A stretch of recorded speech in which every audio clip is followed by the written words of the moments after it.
आइए आज आपको एक कहानी सुनाते हैं जो कि है लालच के ऊपर।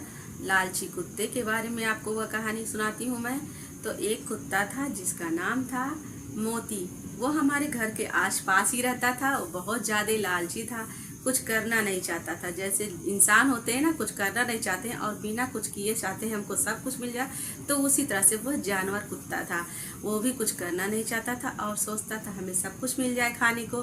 तो ऐसे ही वो खाने के लालच में इधर उधर घूमता रहता था। तो वो घूम रहा था, घूमते घूमते उसको एक हड्डी मिल गई। हड्डी मिल गई, उसमें लगा हुआ था मांस। और मांस देख के तो उसके मुंह में खूब ज़्यादा पानी आ गया और लार टपकने लगा। तो सोचा कि क्यों ना इस हड्डी को उठाया जाए और उसको लेके एक किनारे चला जाए और उसको शांति से बैठ के आराम से खाया जाए। इस सोच में वो हड्डी को अपने मुंह में दबा लेता है और लेके चल देता है। चलते चलते चलते सोचता है एक सुनसान जगह पे मैं बैठूंगा। तो चलते चलते एक पुल आता है। पुल पे जब वो चढ़ता है तो वहाँ पे वो नीचे पानी भरा हुआ रहता है। तो जब वो नीचे देखता है तो उसको एक परछाई दिखती है। और परछाई दिखती है तो उसको पता नहीं रहता है कि वो उसकी खुद की परछाई रहती है। और जो परछाई दिखती है उसके मुंह में भी एक हड्डी रहता है, हड्डी में भी मांस लगा रहता है। तो वो तो लालची था ही पहले से ही। तो सोचा कि मेरे पास तो एक हड्डी है ही है, तो क्यों ना मैं इस कुत्ते से दूसरा हड्डी भी ले लूँ और मेरे पास दो हड्डी हो जाएगी। और वो सोचा कि मैं उससे छीन लूँ। तो इस चक्कर में वो था, लेकिन उसको खुद को पता ही नहीं था कि वो मेरी परछाई है, क्योंकि वो तो जानवर है, उसको परछाई के बारे में कुछ भी मालूम नहीं था। तो जब उसने देखा और सोचा कि अब मैं भौंकूंगा तो वो छोड़ के भाग जाएगा।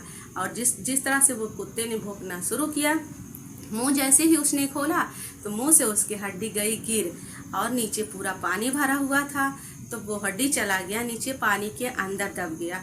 उसको पता नहीं था कि वो उसकी खुद की परछाई है। हड्डी चला गया नीचे और उसके मुंह में जो भी हड्डी था वो भी चला गया, उसके मुंह से निवाला छिन गया। अब वो बहुत नाराज हुआ, बहुत हताश हुआ कि अब उसे हड्डी कैसे मिलेगी। तो वो तो परछाई था, उसको पता नहीं था और उसने हड्डी को मुंह खोला और मुंह जैसे ही मुंह खोला तो हड्डी चला गया नीचे। अब उसके पास जो भी था वो भी नहीं बचा, पानी के अंदर चला गया। तो इससे ये हमें सीख मिलती है कि लालच बहुत बुरी बला होती है। उसको पता नहीं था कि वो हड्डी उसी का ही है, परछाई उसी का ही है जो अगर मुंह खोलेगा तो गिर जाएगा। लेकिन उसने मुंह खोला, लालच की वजह से मुंह खोला, तो जो उसके पास था वो भी बचा ही नहीं, चला गया पानी के अंदर। अब वो हताश होकर फिर से वापस अपनी जगह पे घूम घूम के चला आया।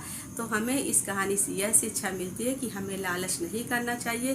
फिर वो जानवर हो या इंसान हो, किसी को भी लालच नहीं करना चाहिए। जितना जिसके पास रहे उसको उसी में ही खुश रहना चाहिए। तो हमको इससे यही सीख मिलती है कि लालच बहुत बुरी वाला है।